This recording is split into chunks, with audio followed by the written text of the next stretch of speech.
तो good morning friends, current वाली चाय लेकर मैं फिर से हाजिर हूँ आप लोगों के लिए। आप है ना, तो देखिएगा, बैठिएगा और प्याला साथ में ले लीजिएगा। 7 नवंबर है आज, पूरा देखिएगा, है ना। तो पहला प्रश्न, हाल ही में चर्चित भास्कर पारा कोयला खनन परियोजना छत्तीसगढ़ के किस जिले में प्रस्तावित है? देख लीजिए, यहाँ पर ऑप्शन है। ऑप्शन नंबर देखिए सी सही है, सूरजपुर में है। ध्यान रखिएगा दोस्तों, सूरजपुर। तो देखिएगा कि वही है कि छत्तीसगढ़ के सूरजपुर जिले में भास्कर पारा कोयला खनन परियोजना प्रस्तावित है, जिसे प्रारंभ किया जाना है। और सूरजपुर जिले के भैयाथान विकासखंड अंतर्गत ग्राम भास्कर पारा, खाड़ापारा, कुरीडी, केवरा, दनौली खुर्द और कुसमुसी और देखिए बड़ सड़क, ये यहाँ है ना, बड़ सड़क के लगभग 332 हेक्टेयर में प्रकाश इंडस्ट्रीज लिमिटेड की खुली खदान जो है परियोजना प्रस्तावित है। तो ये सब आपको पॉइंट नाम जो है याद रखना है, ठीक है, जो हरा कलर में है। स्थानीय ग्रामों के लोगों द्वारा दोस्तों भास्कर पारा कोल परियोजना प्रारंभ नहीं करने की जो है मांग की जा रही है, विरोध हो रहा है इनका। तो देखिएगा कि प्रस्तावित भास्कर पारा कोल माइंस के प्रभावित गांवों में शासकीय राजस्व, वन भूमि और निजी भूमि से लगभग 1 लाख से अधिक तेंदू के है ना, तेंदू पेड़, साल, महुआ के जो है पेड़ पौधे काटे जाएंगे। पर्यावरणीय असंतुलन पैदा होने के साथ ही है ना, कटने वाले अधिकांश पेड़ पौधे औषधि महत्व और वनोपज के हैं और लोगों से की जो है आय से भी ये जुड़ा हुआ है। देखिए, इससे ग्रामीण अपना जो है जीविकोपार्जन भी करते हैं और अधिकांश वन क्षेत्र मवेशियों के लिए चारागाह के रूप में उपयोग होता है।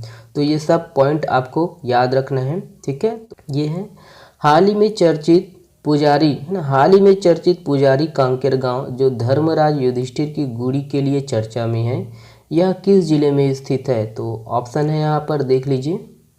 और करेक्ट आंसर है दोस्तों ऑप्शन नंबर बी है, बीजापुर। ध्यान रखिएगा, बीजापुर में है। तो वही है, छत्तीसगढ़ तेलंगाना दोनों राज्यों की सरहद पर बीजापुर अंतर्गत पुजारी कांकेर गांव में धर्मराज युधिष्ठिर की गुड़ी है, जो बस्तर संभाग में कहीं भी देखने को नहीं मिलता है।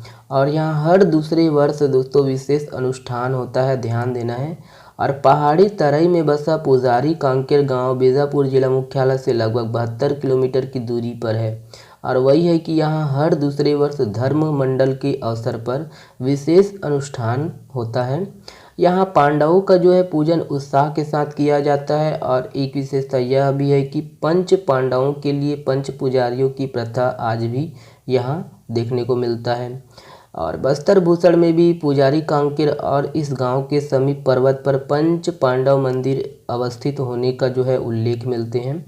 और हर दूसरे वर्ष संपन्न होने वाले विशेष अनुष्ठान में शामिल होने के लिए देखिए पामेड़, है ना, और देखिए मुँह कर्म है और पेदा, देखिए पेदा बोदिकल, चिताग्रा समेत अन्य स्थानों से देव विग्रह जुड़ते हैं, ठीक है। चलिए नेक्स्ट देखिएगा, ये है देखिए लिखामाड़ा गोदवंडा पाठ, जहाँ प्राकृतिक रूप से गहरी खाई के ऊपर पत्थरों में शैल चित्र अंकित है, यह किस जिले में स्थित है? ऑप्शन है यहाँ पर।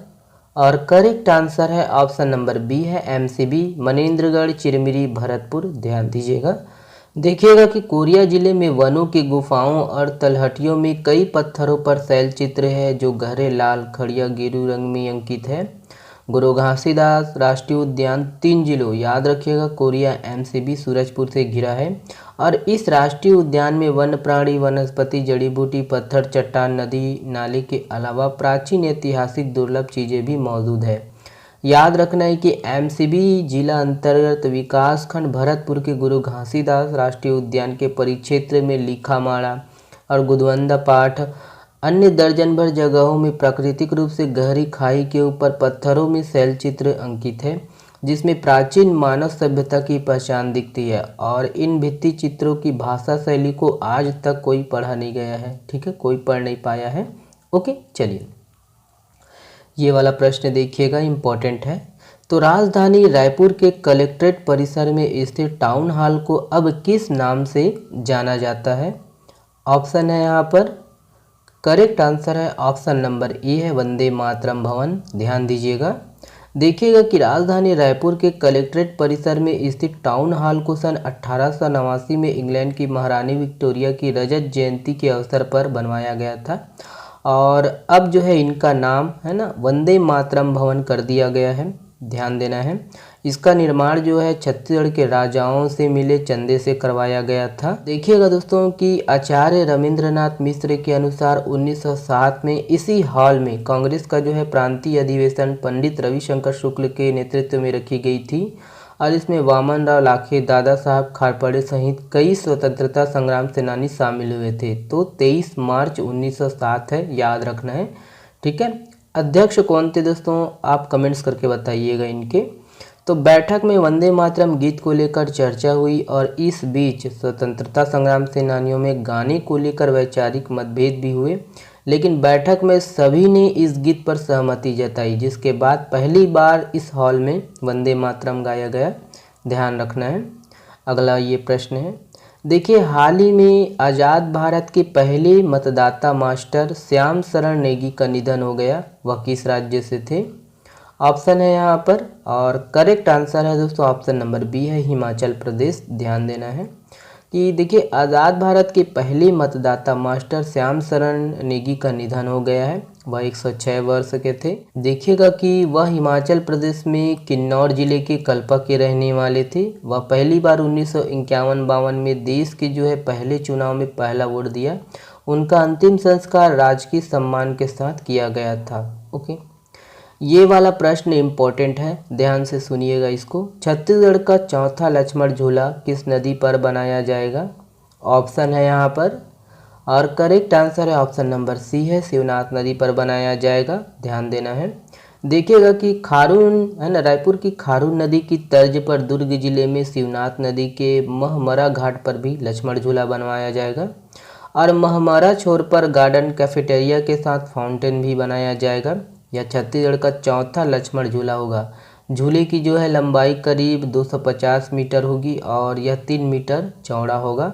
ध्यान देना है, इसका जो है ड्राइंग है ना, डिज़ाइन का परीक्षण IIT दिल्ली से करवाया गया है और महादेव घाट रायपुर और राजिम में लक्ष्मण झूले का जो है निर्माण किया गया है।